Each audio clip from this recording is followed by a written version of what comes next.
Dans la ville brumeuse de Saint-Pétersbourg, où les rues sont baignées d'une lumière faible, comme si elles cherchaient à cacher leurs secrets, il y avait un café caché dans un petit quartier historique. Ce café, le Tsar endormi, était un lieu où les conversations s'élevaient à peine au-dessus du bruit du vent qui soufflait sur les pavés. Les clients réguliers étaient des habitués, des écrivains, des poètes, des artistes, mais aussi des intellectuels et des stratèges.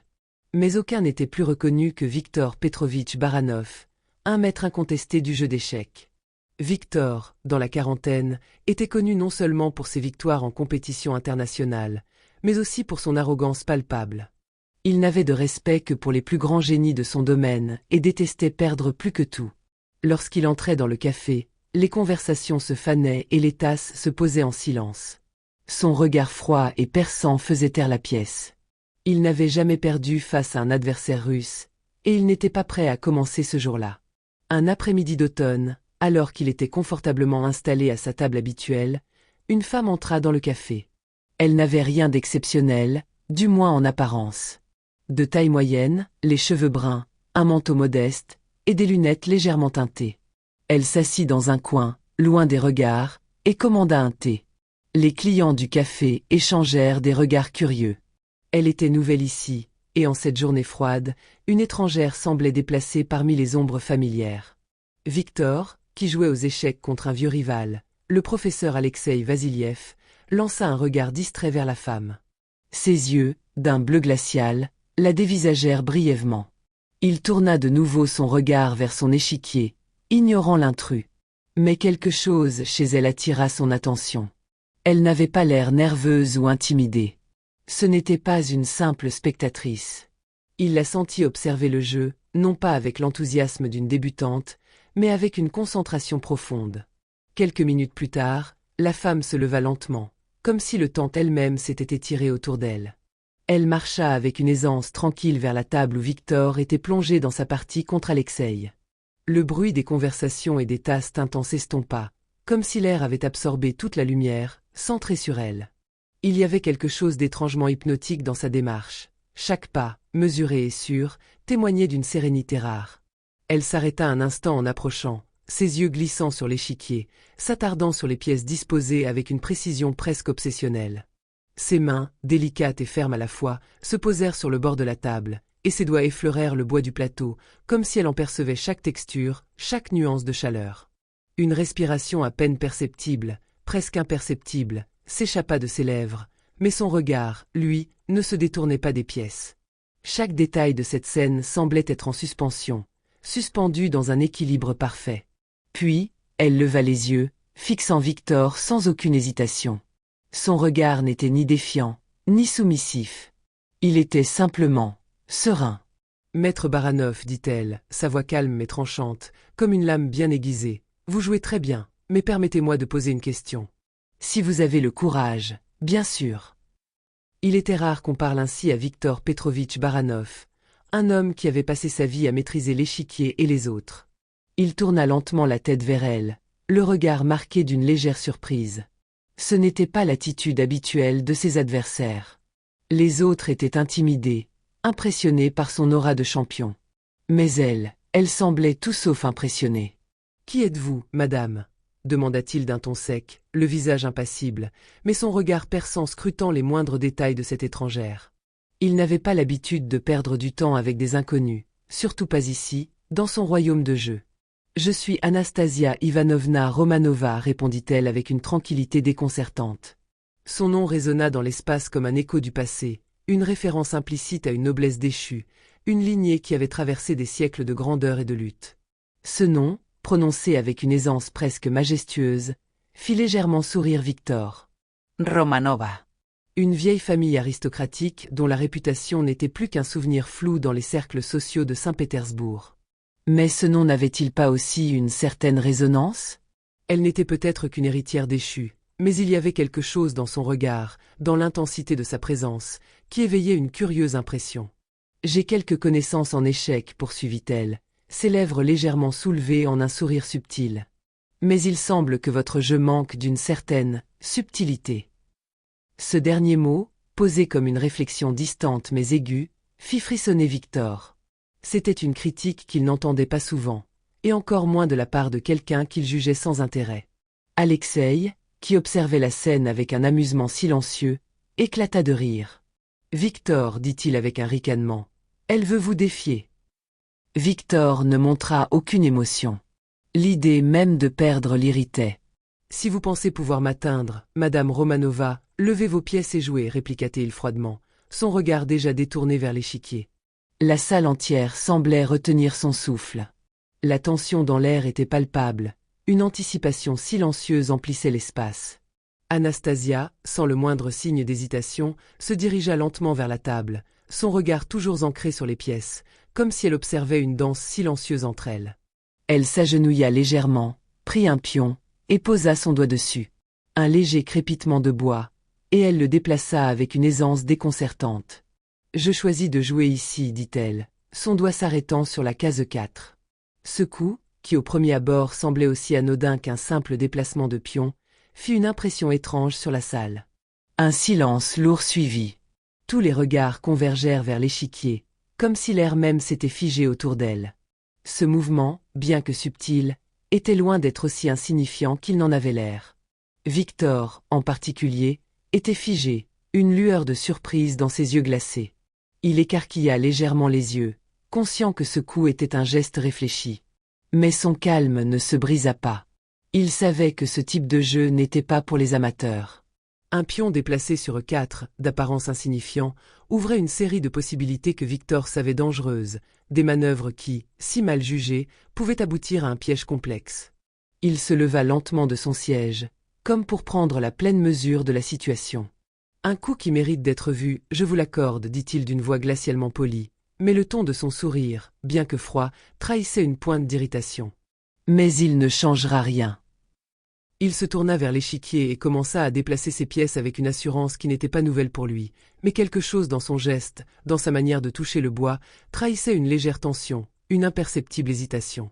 Ses mouvements étaient d'une précision redoutable, mais une question le taraudait désormais. Cette femme, qui n'avait montré aucune nervosité, avait-elle vraiment anticipé tout cela? Anastasia, de son côté, ne bougea pas. Elle ne semblait même pas observer le jeu de la même manière que lui. Elle ne regardait pas les pièces, mais les implications de chaque mouvement, comme si elle savait déjà ce qui allait arriver. Chaque déplacement de Victor semblait la nourrir d'une nouvelle compréhension. Chaque piège qu'il tendait était comme un livre ouvert pour elle. Elle était calme, presque immobile, et pourtant elle émettait une sorte de pression silencieuse sur Victor. Cela ne pouvait pas être de la chance. Non, il y avait quelque chose de plus en elle. Il continua à jouer, mais la certitude qu'il avait toujours eue de sa victoire se brisa peu à peu. Chaque réponse d'Anastasia le mettait davantage sur la défensive. Comme si elle connaissait non seulement ses mouvements, mais aussi ses pensées les plus profondes, ses attentes. À chaque fois qu'il se disait qu'il avait trouvé une solution, elle le contournait, remettant en cause ses hypothèses, brisant les règles qu'il pensait immuables. Le silence qui régnait dans la pièce devenait presque oppressant. Anastasia restait immobile, son regard pénétrant fixé sur lui, tandis qu'il continuait à déplacer ses pièces avec une assurance apparente. Mais, à chaque instant, Victor savait qu'il était en train de tomber dans un piège qu'il n'avait pas vu se fermer. Et pour la première fois depuis des années, un frisson d'incertitude traversa son esprit. Les minutes s'étiraient, et la tension dans la pièce augmentait à chaque instant. Victor, toujours aussi implacable en apparence, commençait à sentir un malaise qu'il n'avait pas anticipé. L'assurance qu'il avait toujours eue lors de ses parties était en train de se fissurer. Chaque mouvement qu'il effectuait semblait déjoué avant même qu'il ne le termine. Anastasia, silencieuse, semblait n'avoir aucune hésitation, comme si elle avait déjà prévu chacune de ses stratégies bien avant qu'il ne les mette en œuvre. Victor jeta un coup d'œil furtif à Alexei, qui observait la partie avec une concentration intense. Ce dernier, pourtant un expert en échecs, semblait de plus en plus inquiet. Il murmura presque pour lui-même, mais suffisamment fort pour que Victor l'entende. « Elle a compris votre style de jeu. Elle vous manipule. » Ce pion n'était pas un coup isolé. Victor leva un sourcil, un léger frisson de surprise parcourant son échine. Le pion en E4. Comment n'avait-il pas vu cela plus tôt? Il avait pris ce mouvement à la légère, sans se douter qu'il s'agissait de la première étape d'un enchevêtrement plus complexe, d'une stratégie bien plus subtile qu'il n'aurait pu l'imaginer. Anastasia, toujours aussi calme, fit glisser son cavalier sur l'échiquier. Un coup qui, à première vue, semblait anodin, mais qui, en réalité, refermait les filets autour de Victor. Il pouvait sentir la pression de chaque pièce, chaque mouvement renforçant la sensation d'être pris au piège. Il n'avait plus d'espace pour manœuvrer, plus de réponse à ses propres attaques. À chaque coup, ses options se réduisaient. Un sentiment inconnu s'insinuait en lui, l'incertitude. Ses mains tremblèrent légèrement lorsqu'il se rendit compte qu'il était sur le point de perdre. La partie qu'il pensait avoir parfaitement maîtrisée échappait maintenant à son contrôle. Il n'avait plus de mouvement gagnant. Les pièces qui lui restaient ne faisaient que renforcer la pression, une pression qu'il n'avait jamais ressentie, même face à ses plus redoutables adversaires. Il leva les yeux et rencontra le regard d'Anastasia. Il n'y avait ni arrogance, ni jubilation dans son regard. Elle le regardait simplement avec une tranquillité absolue, comme si tout cela ne faisait que suivre son cours. Ses lèvres s'étirèrent dans un léger sourire, presque imperceptible. Victor se leva lentement, son regard lourd, son esprit tournant à toute vitesse. Il sentit un étrange mélange de frustration et de respect. Il n'était pas en colère, ni humilié. C'était bien plus subtil que cela. Il se rendait compte qu'il venait de vivre quelque chose de bien plus important qu'une simple défaite. Il avait été défait par l'intuition, par une vision du jeu qu'il n'avait pas comprise, une lecture des autres qu'il n'avait jamais appréhendée. « Comment avez-vous fait cela ?» demanda-t-il, sa voix à peine audible, une pointe de confusion dans les mots. C'était la question qu'il ne parvenait pas à formuler correctement, la question qui le hantait maintenant. Anastasia, sans changer d'expression, répondit calmement. « Ce n'était pas un coup unique, dit-elle. C'était l'étude du jeu, de vos habitudes, et de votre faiblesse à vouloir trop contrôler. Vous avez toujours joué en fonction de ce que vous pensiez être des règles immuables. Moi, je joue pour déranger l'ordre établi. » Ces mots résonnaient dans l'esprit de Victor. Il avait toujours cru que l'échiquier était un terrain de guerre, où chaque mouvement devait être calculé, chaque pièce manipulée selon une stratégie rigide et implacable. Il avait été convaincu que la maîtrise absolue du jeu, l'anticipation de chaque mouvement, était la clé de la victoire. Mais Anastasia l'avait désarçonné en montrant qu'il existait une toute autre approche, celle de déstabiliser, de bousculer les attentes, de laisser les règles se désintégrer pour mieux s'adapter à l'imprévisibilité. Victor se redressa et observa la table d'échecs comme un homme qui vient de sortir d'un rêve étrange. Il regarda ses pièces, toutes déplacées, toutes mises en échec, sans même la possibilité de les sauver. Il prit une profonde inspiration, une bouffée d'air qui ne semblait pas le remplir complètement, comme s'il avait inhalé quelque chose de plus lourd, plus difficile à digérer que l'air lui-même. « Vous avez gagné, Madame Romanova, dit-il, d'un ton calme mais chargé de réflexion. » Il se tenait droit devant elle, sans trace de fierté, mais avec une forme de respect silencieux. « J'ai été trop sûr de moi. » Anastasia sourit doucement, mais il n'y avait pas de triomphe dans son sourire, juste une légère touche de bienveillance. « La victoire, Victor, ne dépend pas seulement de la stratégie, répondit-elle. Elle réside dans la capacité à voir ce que les autres ignorent. » Ce n'était pas une simple phrase. C'était un principe fondamental, une vérité qui résonnait plus profondément qu'aucun coup d'échec n'aurait pu le faire. Victor comprit à cet instant que la partie d'échecs qu'il venait de perdre n'était qu'un miroir de la réalité.